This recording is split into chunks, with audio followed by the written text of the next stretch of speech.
Now, additionally, we have a report from his autopsy that reveal a form of liver damage in this otherwise healthy young man just a few days short of 18 that are consistent with the kind of trauma that excessive lean usage does to an otherwise healthy liver. Now, most importantly, the online subculture refers to a number of psychological symptoms associated with the use of lean, the two most prominent being extreme physical aggression and paranoia. And we could do this for hours. All right, folks, welcome back to the Steve Malzberg Show. That's Bill Whittle, PJTV and National Review, with a video that I've linked to on my Twitter, at SteveMTalk, and my Facebook page, facebook.com/SteveMTalk, which documents about 11 minutes. It's now got well over 500,000 hits. 11 minutes of this whole myth that Trayvon Martin had iced tea. He did not have iced tea. We just had Mark O'Mara on. He agreed and he documented that it was not iced tea, that Skittles and the juice that he had, the fruit juice that he had, mixed with cough medicine, is something called lean, which he called a poor man's ecstasy. None of that was permitted in because it was mostly contained also on the cell phone, his affection or affinity for lean and concocting lean. Joining us now to talk about his organization and what it's all about is Richard Fair. He's founder of Black Conservatives for Trayvon. Hey, Richard, how are you? Hello, Steve. How you doing today? Good, good. Glad to talk to you. So, when did you found this group? How many members? And why did you feel the need? I personally felt the need because I was having conversations with fellow Black conservatives from all around the country, and I would say I've been active with the conservative movement since like 1994. That's when I kind of first got involved in it. You know, I've kind of had an interesting journey. I've worked in politics for years. I worked with Ken Blackwell. I was personal friends with Paul Weyrich, who started the Heritage Foundation. So it's been a long, interesting journey. So actually, you know, I'm actually not working in politics, and I'm actually a computer repairman. So, you know, I wouldn't got a real job. Right. But, you know, I stay in touch with, you know, a lot of my friends is just active around the country. So great many of them, you know, they have a lot of Facebook followers. You know, they're on Twitter, and, they, you know, they're really multimedia guys, right? So as they're all talking, they're all really disturbed by a lot of the comments they receive from other conservatives. And it's just, you know, just the whole case is just completely unfortunate. But my personal problem with the whole thing was just kind of how all of this went down. So what made me, you know, kind of just put the site up is I just feel it was a lot of us that disagree with I would say pretty much the other conservatives' point of view. Okay, well, I don't know. Do you agree with Jesse Jackson that Trayvon Martin is Emmett Till, that Florida is an apartheid state, that the United Nations has to come in and investigate? You agree with any of those statements? I believe Trayvon Martin has become our modern-day Emmett Till. Really? All right, let me stop you there. Yeah. Emmett Till was a 14-year-old boy who was the symbol of one of the symbols of the civil rights movement. Yeah. Who was taken from his bed by two racists, murdered brutally, had a hanger barbed wire wrapped around his neck, thrown in the lake with weights to weight down the body, and you equate that with Trayvon Martin, who was beating up a man and got shot because the man claimed self-defense. You see any analogy there whatsoever? It looks exactly like exactly, really, exactly. Or Medgar Evers, the same type of thing. Medgar Evers was assassinated, leaving his car, shot in the head from behind, again because of his beliefs or his activism in the civil rights movement. How on earth does anybody equate what happened here, especially since we don't know everything that happened here, but from what we do know, from the evidence, a man had his nose broken and his head bashed into the concrete and decided to try to save his life by shooting someone. How on earth do you diminish the memory and the meaning of Emmett Till and Medgar Evers by equating the two or the three? Personally, I didn't really come here to relitigate the case or anything. But if you ask me what I personally feel and what I personally see, I think it was pretty close to the Emmett Till situation because, for me, everybody's kind of going back and forth about, what witnesses saw and everything. But the one piece that really just kept sticking in my mind is when the girl Rachel says, her and Trayvon are talking, and Trayvon says to her, what she overhears Trayvon say to Zimmerman, "Why are you following?" So Mrs. Zimmerman goes, "What are you doing here?" And then the next thing she hears is, "Get off, get off." So for me, that just common sense tells, if the girl is actually telling the truth, which I really do believe her, because she could have brung in, she didn't have to bring in about the cracker and all this other stuff. So in my mind, I believe Zimmerman attacked the young man, and he fought for his life. Well, how come he attacked him? Well, that's what you base that even if that were the case, how is that akin to going into someone's house, kidnapping a 14-year-old boy, and brutally tying a rope around his neck and putting him in the river based on total, pure, utter racism? I mean, I don't even get that. Personally, I would just like to say my piece. Personally, I don't have any problem with you, sir. I really don't.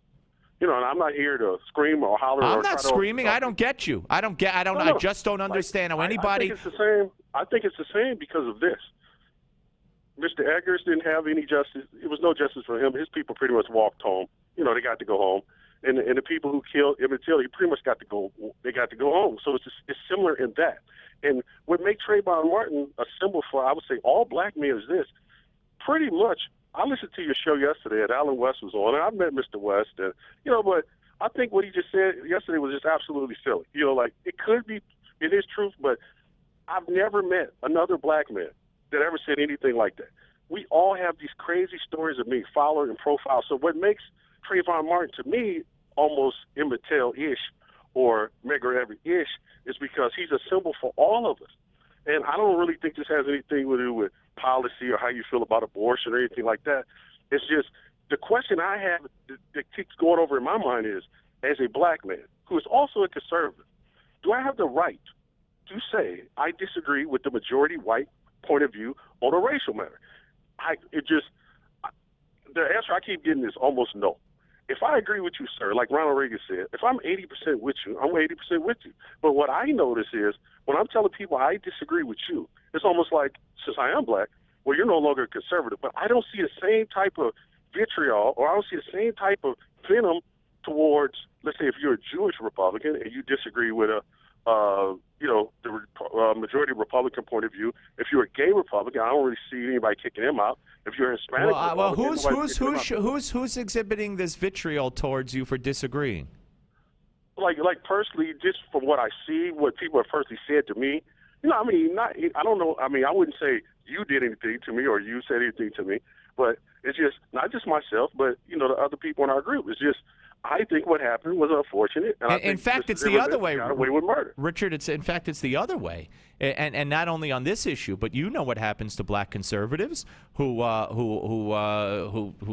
like Clarence Thomas and Condi Rice. They're portrayed as Uncle Tom, Stephen Fetchit, Aunt Jemima, the cartoons when Condoleezza Rice was having her confirmation hearings. So it's that comes from the left. They tear apart people like Sarah Palin, women, blacks, Hispanics, anyone who's a conservative. They're not really a conservative. And the worst offenders are the liberal activists, quote unquote, blacks, and organizations like Now.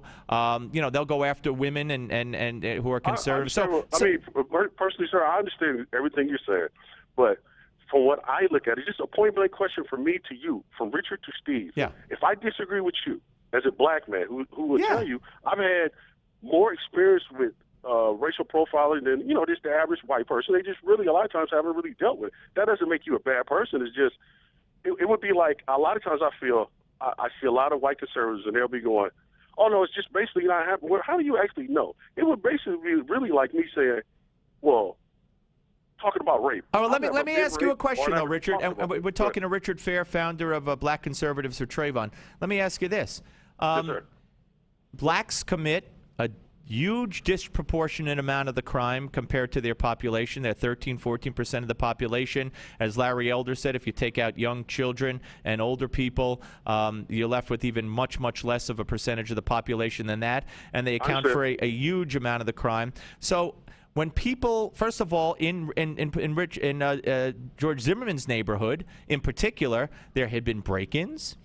When he called the 311 number, he didn't say there's this black guy. He said someone's walking around, looks suspicious. They asked him what color he was, and he said he looks black.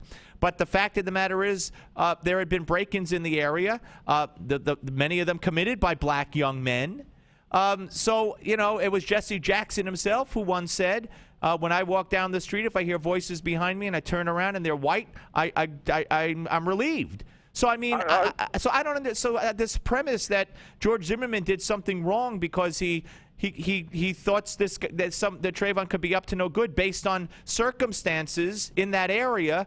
I don't see where he did anything wrong making that assumission or calling 311.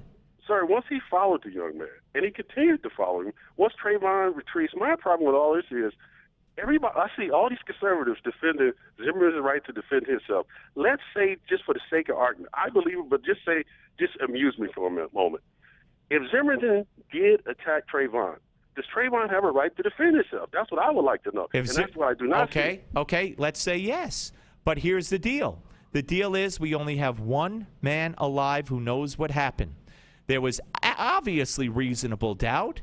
Any legal observer will tell you. Even Pierce Morgan says that the jury verdict was correct legally. So, so if Trayvon Martin got hit first, theoretically, and then he was defending himself and beating George Zimmerman to a pulp, and Zimmerman felt he had to pull out the gun and shoot to save his life, he did what was legitimate to him, but he claims he was hit first. So there's obvious, huge amount of only reasonable doubt, which means not guilty. If that's how you feel, fine. Like, my argument is not necessarily with the whole how the jurors voted. It's just, I look at this young man. He's a symbol of being racially profiled. He was profiled, he was stalked, and he was murdered. And that's just really how I feel. Well, you could use those inflammatory words, but you know what? I've done the same thing. I've told this story before. I live in a development. If I saw a strange car 2 driveways over with a strange man sleeping in it, very out of the ordinary. I called the police. Not 311. How can you pursue somebody and then act as if you're scared? I called the police, not 311, but 911, and they asked me, "What's the license plate number?" I said, "You want me to go out there and check?" And by the way, the 311 operator wanted Zimmerman to follow him. If you watch the case, he was on the witness stand. And George Zimmerman's attorney said, "Didn't you ask him, let me know what else he's doing? Where is he going now?" And the operator said, yes. He says, well, can't you see where that might lead someone to get out of the car and follow? And he said, yes, I could see that. You're perfectly fine with how all of this went down and Zimmerman just murdered this boy? I mean, you're just Zimmerman did not murder the boy, sir. He shot him in self-defense, which is a tragedy, but it was not murder. One thing? Yeah. It was okay, let's say he ended his life, he killed him, whatever word we choose to... well, murder is different than shooting someone in self-defense. It's a big difference. Well, in my opinion, he murdered him, so that's the word I choose to use. I mean, I believe that he murdered him. Not in the eyes of the law, he didn't, but that's your opinion, okay. Okay, well, that's you, that's me, that's just how we disagree. No, not in the eyes of the law. The eyes of the law have spoken. Okay, well, did the eyes of the law, just as a side note, in the eyes of the law, did O.J. Simpson murder his wife? No. Okay, well, I'll give you credit for saying it because the vast majority of people I've ever spoke with about that matter, I think he did, but in the eyes of the law, he didn't. That's obvious. Okay, I'll give you respect for that. Then. Okay, I'll give you much respect for that. Well, listen, let's end that way, Richard. Let's end that way, and I hope you'll come back, sir. Anytime, sir. All right, Thank you take care. much. Richard Fair, ladies and gentlemen.